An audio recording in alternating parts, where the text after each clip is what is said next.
Nós vamos dar início ao painel ISG2 com o tema A Infraestrutura e o Meio Ambiente. Me disseram que esse painel promete com a equipe do ITTU da UFPR. Vamos ver se isso é verdade. Prometer primeiro já com o tempo de 40 minutos, eu duvido. Vamos lá. Como mediador deste painel, o professor Dr. Eduardo Raton, que é engenheiro civil desde 1978, possui mestrado em geotecnia pela Universidade Livre de Bruxelas, doutorado em ciências aplicadas pela mesma universidade e pós-doutorado pela Universidade de Bonn. Professor da Universidade Federal do Paraná, tem experiência na área de engenharia civil, com ênfase em estudos ambientais. Professor Dr. Eduardo Raton, que recebe os nossos aplausos.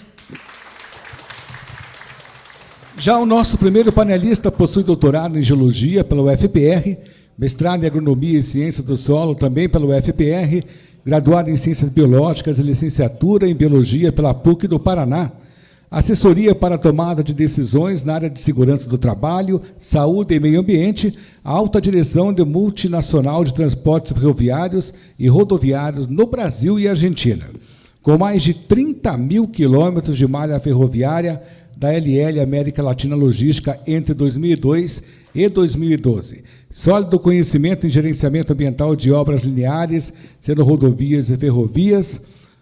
Turval Neto já conosco, seja muito bem-vindo, também recebe os aplausos. Segundo painelista, graduado em Engenharia Civil pela UFPR. É o time da UFPR, já perceberam. Doutor em Engenharia Civil, mestrado em Ciências Geodésicas pela UFPR, especialização em pavimentação rodoviária, MBA em Gestão Ambiental pela UFPR, MBA em Gestão Pública, também desenvolve pesquisas, estudos e projetos nos temas infraestrutura de transportes, rodovias, ferrovias, hidrovias e portos. Também geotecnia, meio ambiente e gestão ambiental, aeronave remotamente pilotadas e geotecnologias. Seja muito bem-vindo, doutor Cristiano Cavalli da Luz. Vocês fizeram ler tudo isso. E ele é ausente, mas também vai receber uma salva de palmas. Muito bem. E o nosso terceiro painelista, será que ele está aí? Professor Dr. Robson Seleme, está? Por favor, agora eu vou ler seu currículo. Nosso terceiro painelista, que já vem com uma salva de palmas ao palco, é mestre e doutor em engenharia de produção, especialista em formação de docentes e orientadores acadêmicos, especialista em MBA em Finanças Internacionais, graduado em Engenharia Civil, engenheiro de Segurança do Trabalho pela PUC, coordena o programa de mestrado em Engenharia de Produção da UFPR. Professor atuando principalmente nos seguintes temas: qualidade de bens e serviços, logística e cadeia de suprimentos, gestão e sistemas de produção e sistemas econômicos. Professor Dr. Robson Seleme, nosso muito obrigado. E vamos já passar para o professor, ou melhor, para o Dr. Eduardo Raton, que vai ter o comando dessa equipe da UFPR, que disseram que é o máximo. Vamos ver. Ficou mais fácil os 40 minutos, né? Temos um a menos. Muito obrigado a todos. Desculpem aí pelo adiantado da hora, né, para cansar vocês mais uns minutos, mas a nossa apresentação aqui, na verdade, é rápida. Nós queremos tocar em alguns temas que complementam tudo que foi dito aqui hoje durante esse dia de trabalho, né? Cumprimento o Dr. Celso aqui, nosso companheiro, parceiro de muitos carnavais, né, por todas. Nós estudamos juntos já, nos formamos praticamente juntos, né? Em 1978, já faz um tempo, né, doutor Celso? Bom, mas, pessoal, o tema que nos chama aqui é a infraestrutura e como aplicar esses conceitos hoje tão importantes de ESG na questão da infraestrutura. Começo dizendo para vocês o seguinte: a estimativa dos órgãos de fomento internacionais sobre a necessidade de uma infraestrutura para o desenvolvimento econômico que hoje nós vivemos no planeta, como foi aqui colocado pelos anteriores, é de um investimento de 7 trilhões de dólares por ano, nos próximos 10 anos, para suprir a necessidade daquilo que nós vamos precisar de circulação de mercadorias, de alimentação, de água, de energia, de tudo. Ou seja, é quase impossível esse dinheiro todo. E o que é pior, e é impossível fazer tudo isso sem que a gente crie e, infelizmente, impactos ambientais, já que estamos falando aqui de emissões atmosféricas, de créditos de carbono, de como resgatar o carbono emitido. Então, para nos adequarmos ao tal Acordo de Paris ou ao Protocolo de Quioto mais antigo, nós temos que ter mecanismos que incentivem a mudança de tecnologia, a mudança de cultura e o custo disso também, porque isso tudo não é barato. Então, para falar da infraestrutura nacional, e eu acho que é o momento aqui de a gente falar, a gente tem que pensar numa infraestrutura sustentável. E esse sustentável custa. E se a gente observar que o governo, os governos, né, não estou falando do governo A ou B, os governos de qualquer país, de qualquer estado, de qualquer município, eles hoje têm, obviamente, um budget que pode ser aplicado na infraestrutura, que é um item dentro do orçamento. Aí falta educação, falta saúde, falta uma série de outros custos operacionais para que os governos apliquem. E essa conta, infelizmente, também é traduzida para a sociedade. Para que os governos possam executar essas infraestruturas, eles necessitam cobrar imposto de alguém. Alguém tem que pagar essa conta, não é isso? Bom, então, a gente observa que o setor privado, nesses últimos anos, por tudo que nós escutamos aqui no decorrer do dia de hoje, tem cumprido o seu papel. O setor privado ele vai se aperfeiçoando, ele é obrigado a se adaptar, ele tem que ser mais competitivo, ele quer receber um selo verde, ou seja lá o selo azul, como for chamado, e para isso ele se adapta, ele cria mecanismos para colaborar com esse grande desafio. Mas, e aí eu pergunto aqui aos nossos panelistas, porque a nossa função é iniciar aqui a discussão, e os governos? O que os governos estão fazendo? O que o nosso governo está fazendo, seja municipal, estadual, federal, para que isso aconteça? Porque ele cobra através de normativas. Se nós formos observar a nova lei de licitações, ela já prevê que as novas, vamos falar de obras e projetos de engenharia, eles devem ser concebidos de forma sustentável. Mas isso é um desejo da lei. Só que essa obra sustentável, muitas vezes, custa mais cara do que aquela obra não sustentável. Então, o governo tem que criar também um incentivo para que isso aconteça. E nós vemos alguns exemplos, a questão do crédito do carbono é um exemplo típico, de criar um mecanismo de ressarcir aqueles que preservam, aqueles que fazem investimentos no resgate do carbono, ou de serviços ambientais, também é um outro mecanismo. Mas, na verdade, tem muita coisa falta ainda para ser implementada.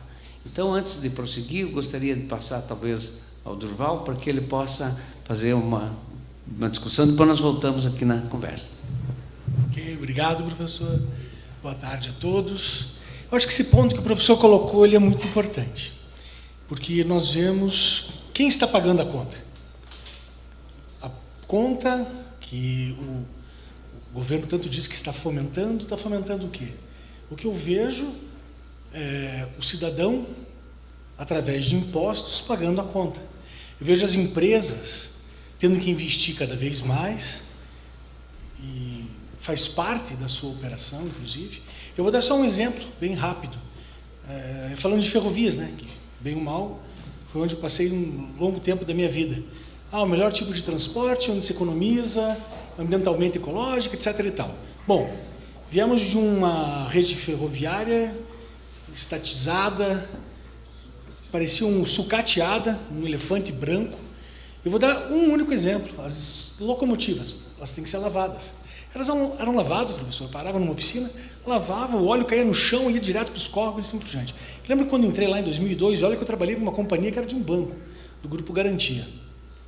A duras penas, porque a gente tinha que explicar bem porque eu estava gastando dinheiro, mas a duras penas, em função da necessidade de adequação à legislação, pressão da sociedade, e principalmente, aí entrou o governo, né, cobrando para que essas exigências fossem tomadas, nós construímos, na época, 30 estações de tratamento, que depois eram tratadas e a água retornava para a lavagem. À época também construímos estações, além de estações de tratamento, captação de água de chuva, noções de educação ambiental para os colaboradores, coisas que teoricamente hoje são costumazes, a gente lançou. Então me sinto assim satisfeito com aquilo de ter conseguido fazer, e nem com tanto recurso assim, e adequando a empresa. Então, quando você fala, né, quem está pagando a conta? Somos todos nós, de alguma forma. Porque, bem ou mal, vem para a tarifa. Eu acho que a gente podia, vou até devolver para você um pouco, sobre questões de próprias obras do governo, que deveriam estar também adequadas, sejam através das suas supervisões, da sua gestão ambiental. Obrigado, Durval. O Robson quer fazer alguma consideração? Eu queria contra-argumentar você em alguns pontos. Por exemplo, nosso seminário é sobre o ESG. Se a gente pensar ativamente, positivamente, a gente tem uma visão. Mas se a gente pensar o que a gente quer mitigar com esse ESG, a gente vai um pouquinho mais longe de como surgiu a necessidade disso acontecer, e vai surgir outras alternativas, outras ações que fazem com que a sigla apareça. Você vai dizer assim, não, é um modismo? Eu vou dizer assim, não, não é um modismo. Porque, para mim, assim, você fala no E, eu estou falando em mudança climática, combater essa mudança climática que está, por exemplo, quantos dias não para de chover em Curitiba, que não é tão usual assim, né? Então, alguma coisa está acontecendo isso.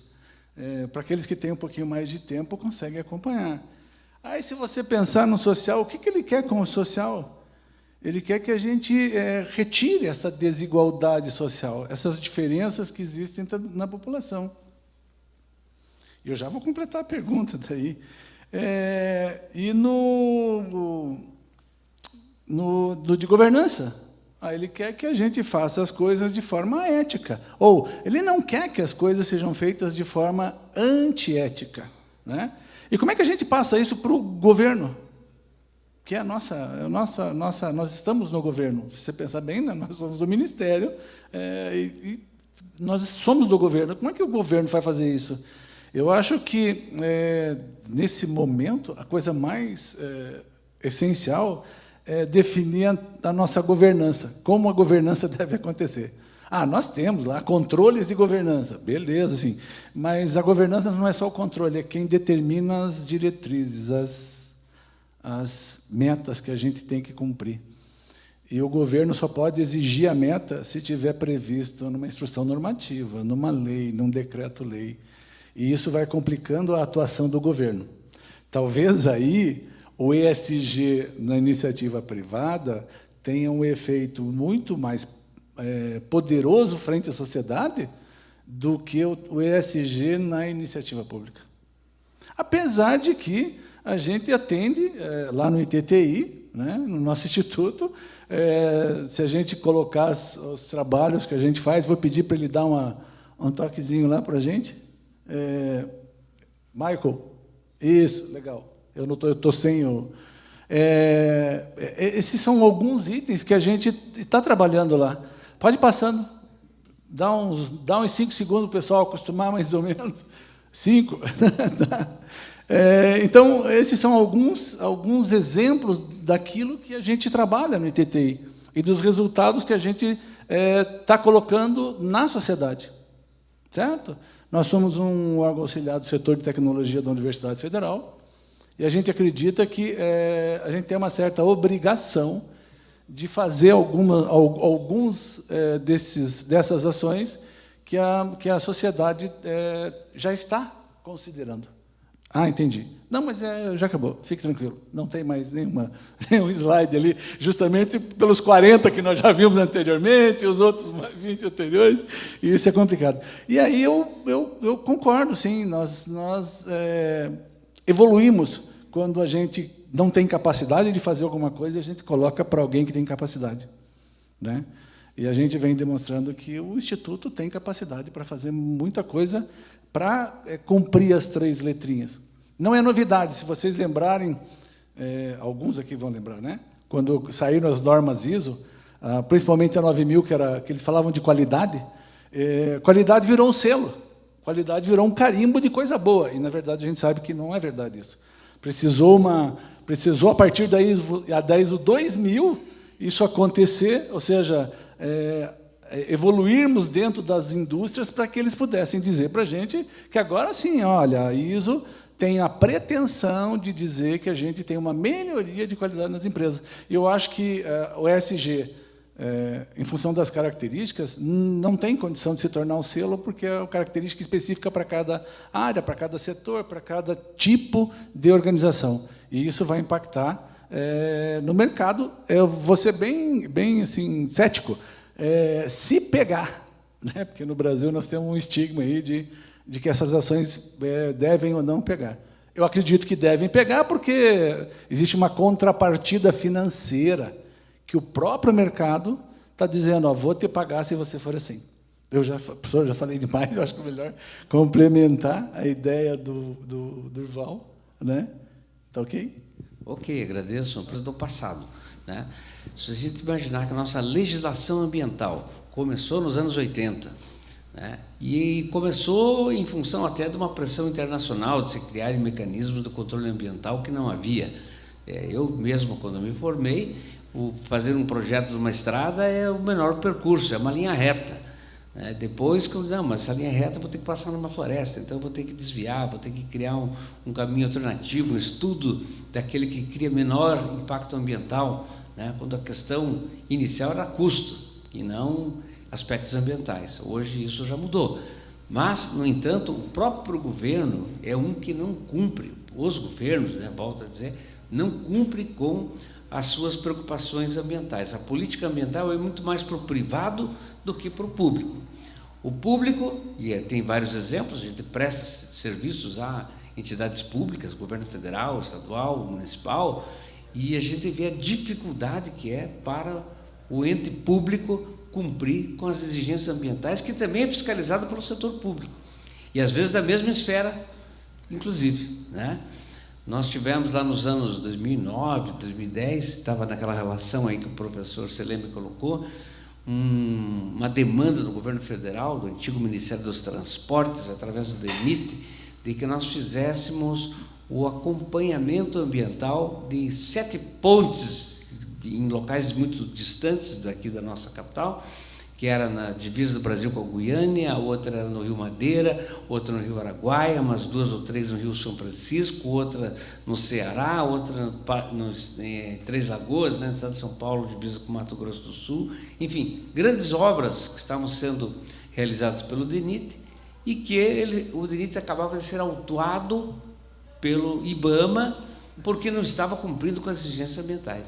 E aí a universidade entrou, o ITTI, que já existia então, para poder auxiliar nessa questão. E aí, para nossa surpresa, algumas dessas obras estavam praticamente prontas, estavam no último mês, mais de 24 meses, ou seja, era para ter um relatório final de uma coisa que deveria ter sido acompanhado durante todo o tempo. Então, quer dizer, o governo, isso é 2010, fazem 12 anos, né?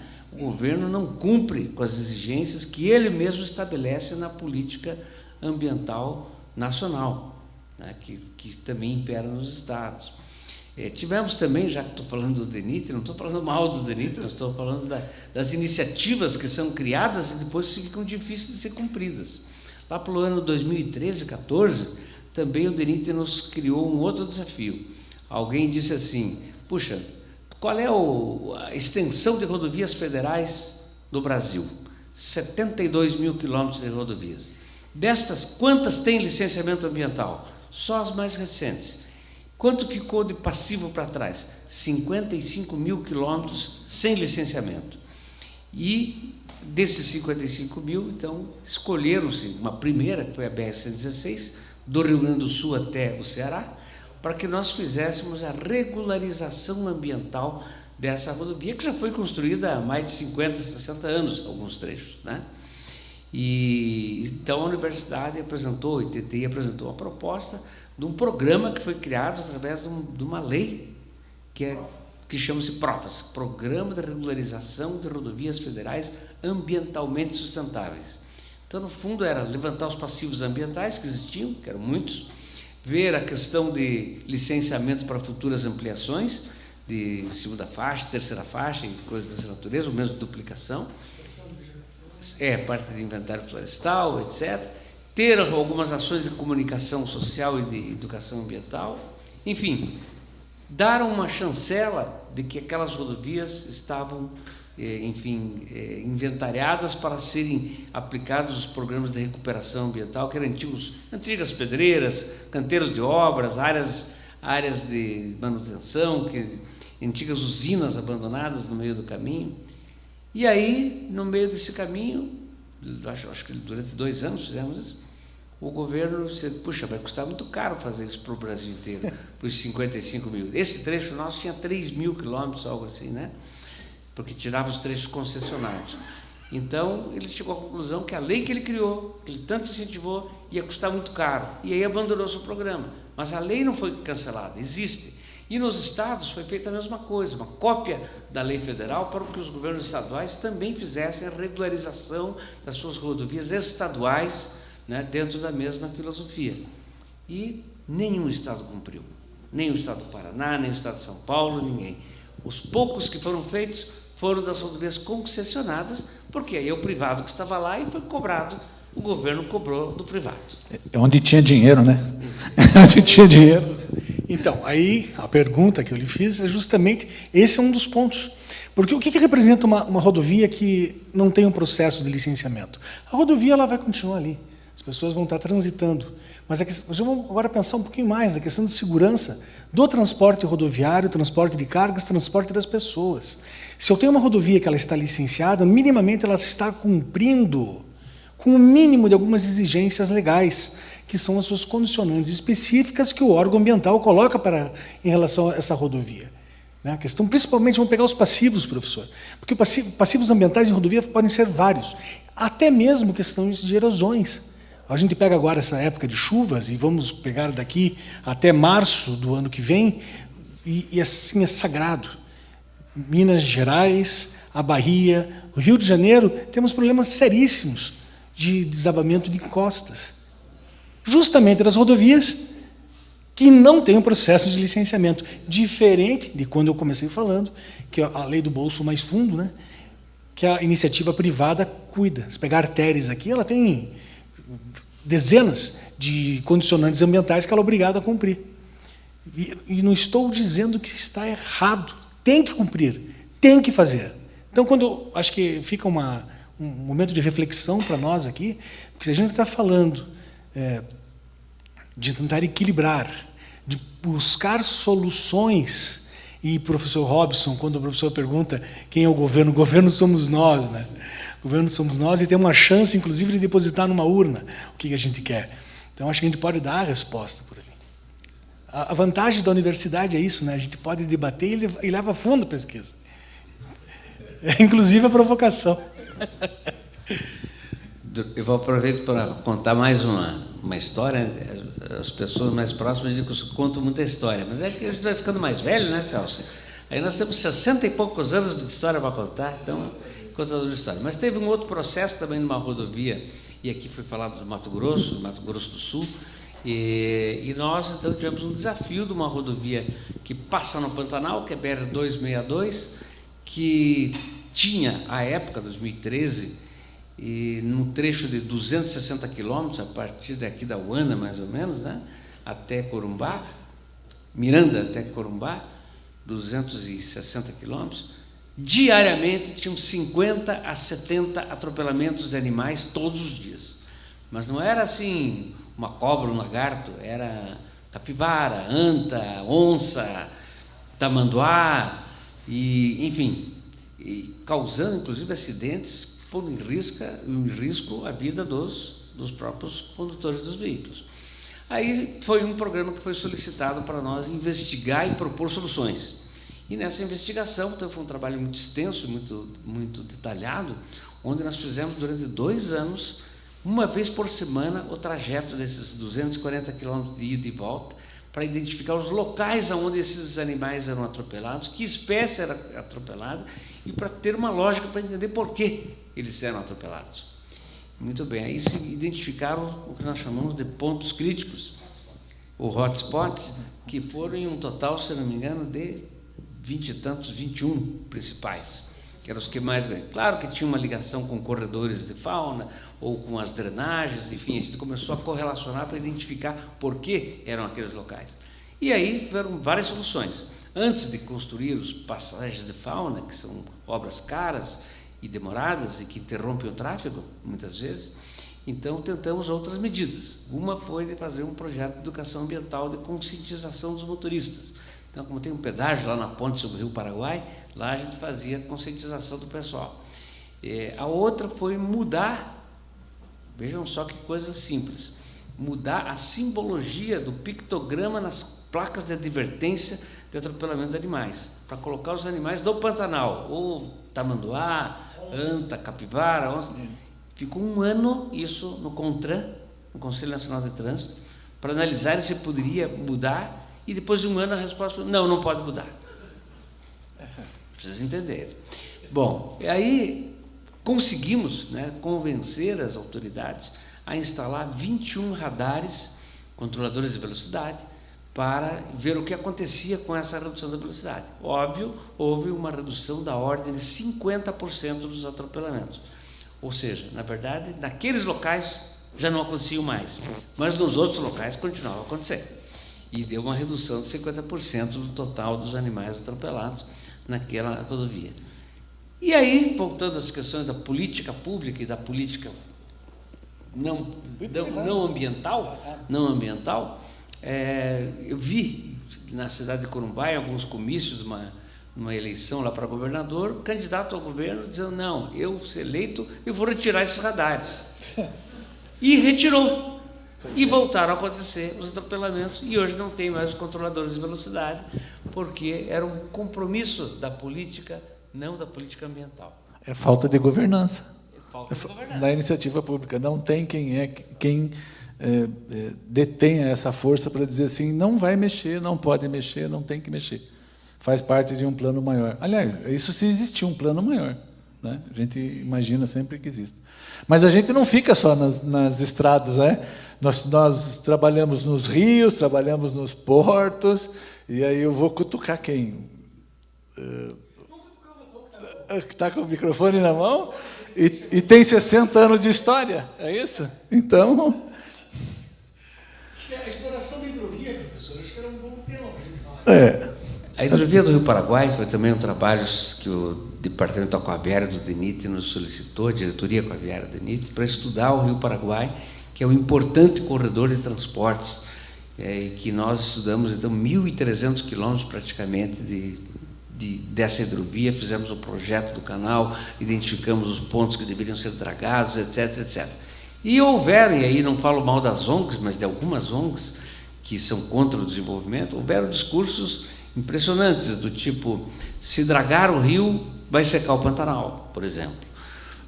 O tráfego das embarcações do rio vai acabar com os peixes. E aí nós fomos estudar o assunto. Aí, conversando com colegas da Embrapa, né? Lembra disso, meu irmão? Da Embrapa, eu fui perguntar por que estava diminuindo o estoque de peixes no Rio Paraguai. E ela me disse, não tem nada a ver com as embarcações, tem a ver com os organoclorados da agricultura que caem no rio, que consomem oxigênio, e os bichos morrem por falta de oxigênio. Mas criou-se o mito de que eram as embarcações, de que houve um governador que havia proibido no estado o tráfego das embarcações. E isso foi um atraso muito grande, uma vez que o transporte aquaviário é muitíssimo mais barato do que o rodoviário, além da redução de acidentes, emissões atmosféricas, enfim, tudo isso que nós falamos aqui no dia de hoje sobre as questões de ESG. Perdão. Uma questão de se eu estou trabalhando entre rodovia e ferrovia, um vagão retira 2 caminhões da estrada. Uma barcaça tira quantos caminhões da estrada? O senhor não lembra, pelo menos a Flávia e a Amanda, que estão ali, fizeram essa conta. 1.500 toneladas por barcaça. Um caminhão carrega em torno de 20 a 50 toneladas, depende do caminhão. Então, qual é? E aí a gente pensa agora no equilíbrio. Quanto de carbono estou deixando de emitir por estar transportando dessa forma? Inclusive, agora temos novas barcaças que estão sendo construídas, inclusive através de energia solar. É outra tecnologia. Então, aí que está, a gente tem que pensar que as tecnologias estão aí para ser alteradas. Diferente, acho que o nosso colega não está mais aí. eu sou muito esperançoso em relação à humanidade. Eu acho que não são 15 nem 20 anos, minimamente uns 500. E mesmo se a gente não estiver aqui, tem organismos vivos que vão continuar, né? Vamos recuperar. E a gente tem uma chance de momentos como este, organizados aqui pela Unilivre, com todos os seus parceiros, de poder estar discutindo e mostrando que sim, somos uma espécie que consegue fazer a diferença. Então, eu não sou pessimista em relação ao futuro, mas só que a gente tem que atuar agora. Isso não há dúvida, né, professor? Claro, perfeito. E dizer o seguinte ainda, que se a gente quer validar o ESG para frente, e a gente fala que o ESG é sustentabilidade, na hora que você faz essa troca, que você acabou de dizer, eu estou tornando mais sustentável a operação. Qual seja ela, estou tornando mais sustentável. Então, algumas atitudes têm que ficar de fora. Aquelas atitudes... eu tinha um colega meu que trabalhava, um chefe, na verdade, e falava assim, nossa empresa está cheia de lenda urbana. Lenda urbana? Eles dizem que não pode fazer, mas ninguém disse isso, não está em regra nenhuma, e o cara não faz porque dizem que não pode fazer. E, na verdade, alguém vai lá e acaba fazendo, acaba dando certo, e acabou com a lenda urbana. Então, é mais ou menos assim que a gente está no Brasil, né? Como não tem uma assertividade, às vezes, nessa governança, a gente fica na lenda urbana, não dá para fazer. E aí, quando você coloca tecnologia para demonstrar que isso é possível, que é possível com grandes vantagens, que já devia ter sido feito, sei lá, 50 anos atrás, né? Aí nós criamos uma onda, que eu vou chamar de onda positiva, para que aquilo aconteça. Tá? É mais ou menos isso. Então, nessa parte de sustentabilidade do ESG, eu acho que a gente tem que tomar muito cuidado, sim, para não virar um selo. Eu acho que é importante, porque selo nós temos lá a ISO 9000, que era selo. Aliás, nós temos normas para o E, para o S e para o G. Já existem normas para as três letrinhas, se alguém quiser, né?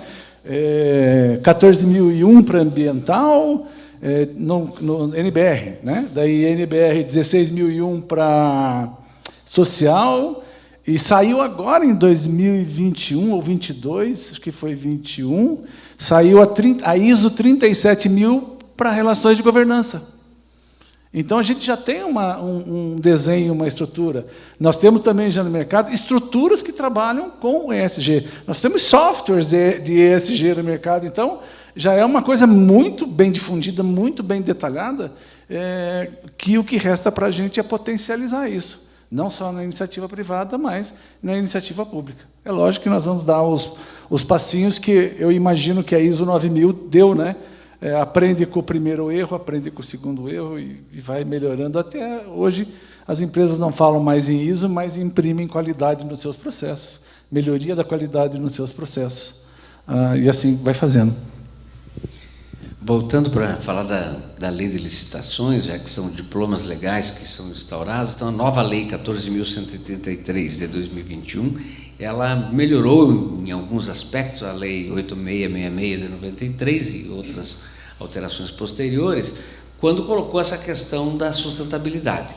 Porém, ainda continua não regulamentado de como se mede, como se avaliam duas propostas de duas empresas, vamos falar de uma obra de engenharia, qual é só o compromisso de ser sustentável ou tem uma métrica? Não existe essa métrica.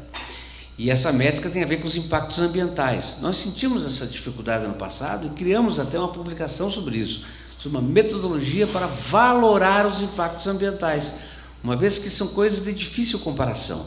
Comparar um impacto do meio social com do meio físico ou do meio biótico não são coisas diferentes. É como comparar laranjas com bananas, esses são frutas, dá para comparar, né? Essa foi uma das discussões que nós tivemos aqui hoje à tarde, né? Assim. Exatamente. Então, por exemplo, resíduos de uma construção é uma coisa que deve ser hoje reduzida ao máximo através da reciclagem, da reutilização, do ciclo desses materiais, etc. Porém, mas como é que eu avalio isso em relação a uma espécie que está ameaçada de extinção e que eu tenho que eventualmente, reduzir a sua população em função da execução daquela obra, ou de uma poluição atmosférica, dos próprios equipamentos que vão estar sendo utilizados na obra e que geram, enfim, emissões atmosféricas, ou ruídos, enfim, são coisas de difícil comparação. Então, a gente criou lá, no nosso caso, lá para as análises ambientais, uma metodologia para isso. Porém, na nossa lei de licitação, isso não existe. Acaba ainda vigorando a questão do menor preço, né? E isso é uma coisa a ser construída. Eu acho que reuniões como essa, doutor Celso, são importantes para que a gente dê um start e que simule ao governo, né, se leve essa proposta de que sejam instalados fóruns de discussão para isso, para regulamentar melhor a nova lei de licitações, uma vez que tudo que nós construímos é em função disso. Eu acho que o nosso prazo já está meio se exaurindo, talvez. Nós vamos cumprir a meta, sabe? Para ninguém dobrar a meta para a gente, né? Vamos cumprir a meta, tá ok? Que é combinado não sai caro, né? Exato. Tá bom, eu só tenho a agradecer, muito obrigado. Obrigado por vocês estarem participando. Eu acho que no dia de hoje nós conseguimos construir um pouco mais daquilo que todos estamos buscando em termos de comportamento, em termos de desenvolvimento, né? E parabenizo a todos, meus colegas que também estão aqui, contribuem, a equipe toda que nós temos, que nos ajuda, contribuem com os trabalhos lá no ITTI, e muito obrigado.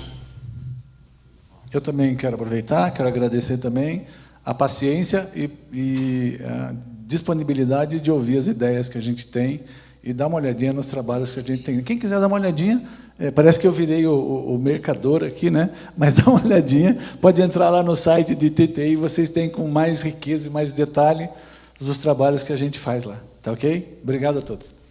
Doutor Celso, agradeço em nome de todo o TTI a nossa possibilidade aí de ter essa oportunidade nesse evento tão importante. Muito obrigado.